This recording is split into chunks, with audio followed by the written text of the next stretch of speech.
हमेशा खुश नजर बख्शे, मेहरबानी का हट ताला, उदू की जाल पर गालिब हमेशा खौफ खंजर हो, फतेह एक बार लक्ष्मी का कदम कब्जे के अंदर हो।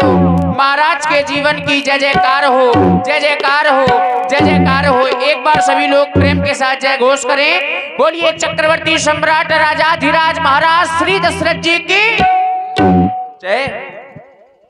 सुमंत जी, जब भी हम दरबार में बैठते हैं तब तुमसे पूछा करते हैं कि हमारी ये प्यारी प्यारी प्रजा किस तरह से जीवन यापन कर रही है, पर जब भी हम तुमसे पूछते हैं तब भी तुम कह देते हो महाराज प्रजा सभी तरह से सुखी है। क्यों नहीं समय अनुसार कहो कहो, आज के मुख्य समाचार कहो, हमारी प्रजा सभी तरह से सुखी है या नहीं, कहो। हे महाराज, जिस प्रजा के पास में आप जैसा राजा होगा, भला उस प्रजा को किस बात का कष्ट हो सकता है। पाठशाला, धनशाला, गौशाला सभी सुचारू रूप से चलाई जा रही हैं। मंदिरों की समय समय पर पूजा की जा रही है।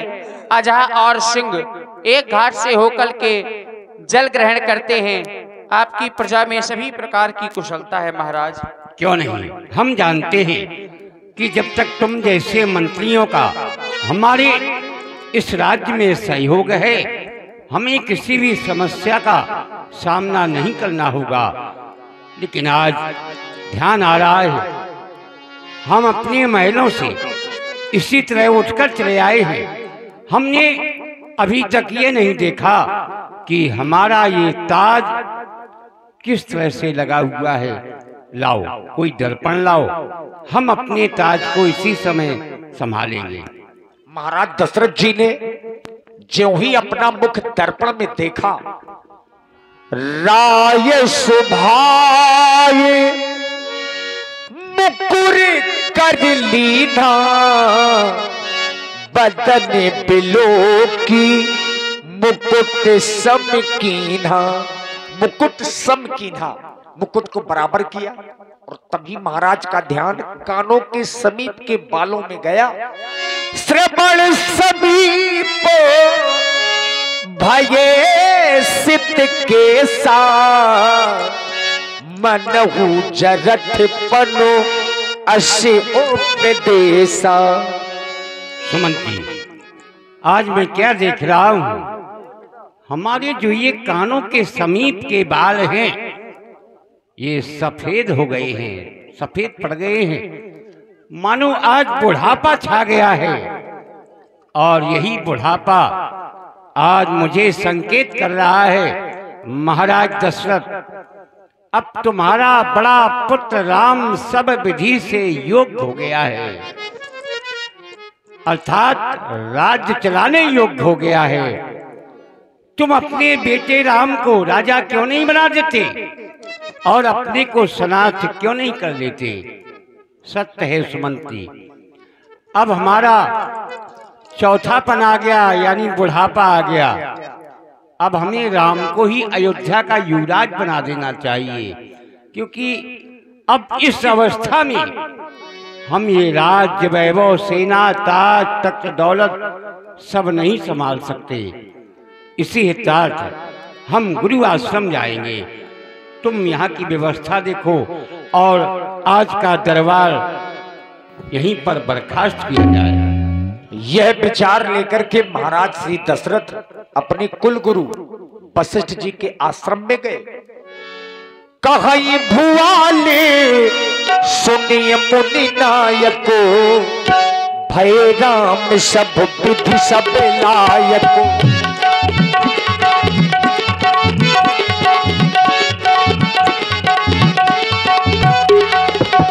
भय राम सब विधि सब लायको।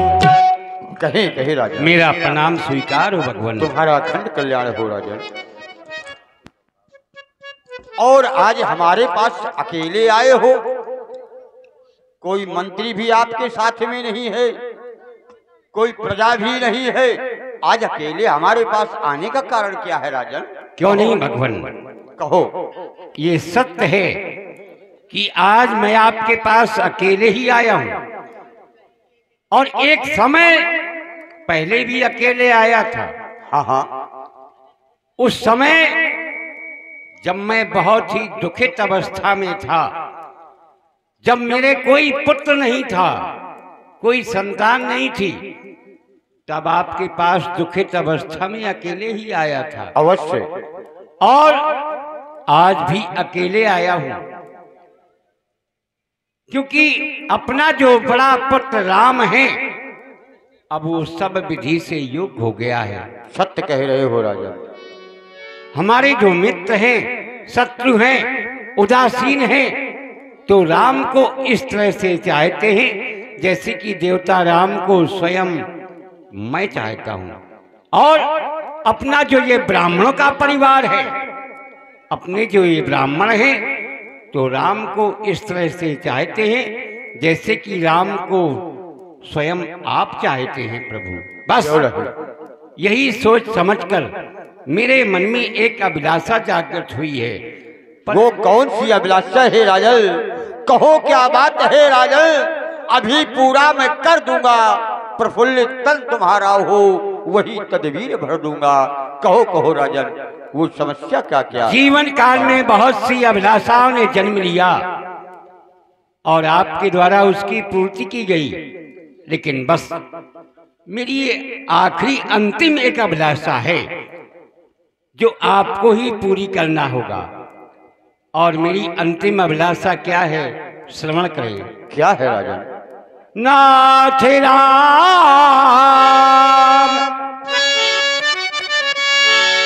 नाथ राम करी हैं युवराजू, कहिए कृपा करिए समाजू, कहिए कृपा करिए समाजू।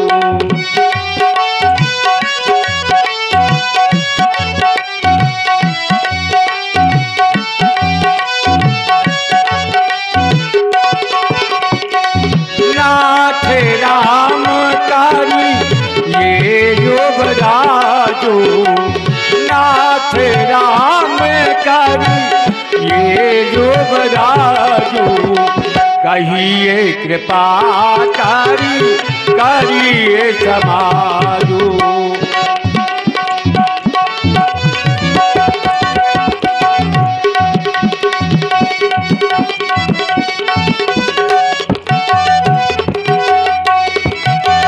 प्रभु, अगर आपकी आज्ञा हो तो राम को इस अयोध्या का युवराज बना दिया जाए। राजा दशरथ जी ने पूछा कि मेरी ऐसी इच्छा है, लेकिन बाबा वशिष्ठ जी ने तो बहुत कुछ बता दिया। बेकी विलंब न करी नृप, साजिए सब ही समाज, सुदिन सुमंगल तबहि अब, जब राम हो युवराज। राजल, अगर तुम्हारी इच्छा यही है तो बेग विलंब न करिए नृप, साजिए सकल समाज, सुदिन सुमंगल जब तब राम हो युवराज। वही दिन शुभ होगा, वही घड़ी शुभ होगी जिस दिन राम राजा बनेंगे। क्यों नहीं? इसलिए आपकी आज्ञा से उधार है विलंब न करें। और अब मैं इसी समय चलूंगा। जैसा जो कुछ होगा आपकी आज्ञा हो गई, बस इतना ही पर्याप्त है। मुदित महीपति मंदिर आए, सेवक सचिव सुमंत्र बुलाए, सेवक सचिव सुमंत्र बुलाए। प्रिय सेवक सचिव व सुमंत जी महाराज, हम गुरु आश्रम से ही आ रहे हैं। जैसे ही मैंने राम राज्य अभिषेक की बात की, तब गुरु भगवान ने तुरंत कह दिया कि जितनी जल्दी हो सके राम को राजा बना दिया जाए। अब आप लोग मेरे मंत्री हैं और मंत्री राजा के दाहिने अंग हुआ करते हैं, तो क्यों ना हो, कहो तुम्हारा क्या विचार है? जियहु जगतपति वर्ष करोड़ी। हे महाराज, जो आपने यह विचार अपने मन में लाए हैं वह विचार बहुत ही सुंदर है। हम तो चाहेंगे कि आपकी उम्र करोड़ों वर्ष की हो जाए।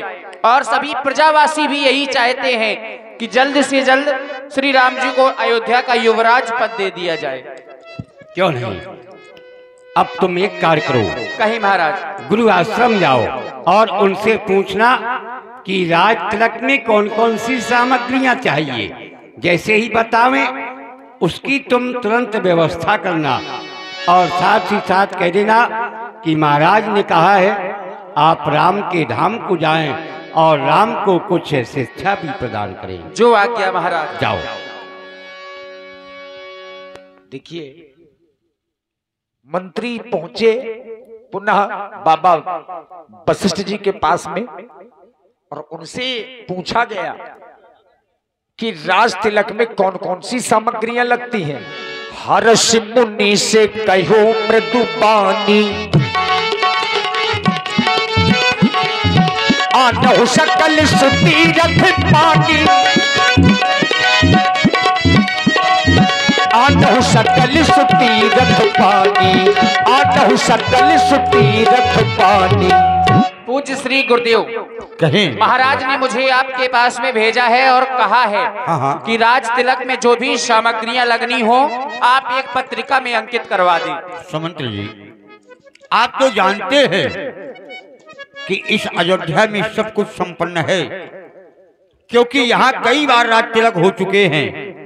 लेकिन हाँ, एक ही ऐसी चीज है, आनव सकल सुतीरथ पानी, सभी तीर्थों का जल मंगवाया जाए और सभी वस्तुएं अयोध्या में। गुरुदेव, एक निवेदन है, आप श्री राम जी के भवन की ओर जाएं। देखिए पूरी अयोध्या में शोर हो गया, पूरी अयोध्या में के प्रातः काल होते ही राम जी का राज तिलक हो रहा है।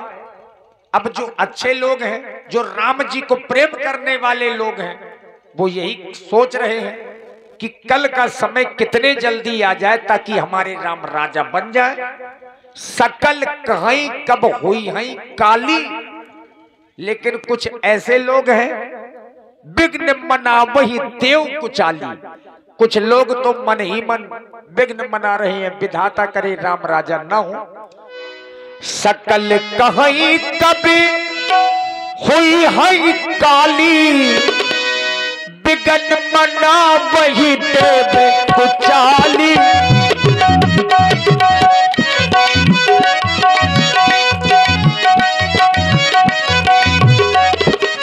सकल कहीं कभी हुई है काली, सकल कहीं कभी हुई है काली, विघ्न मना वही देव कुचाली।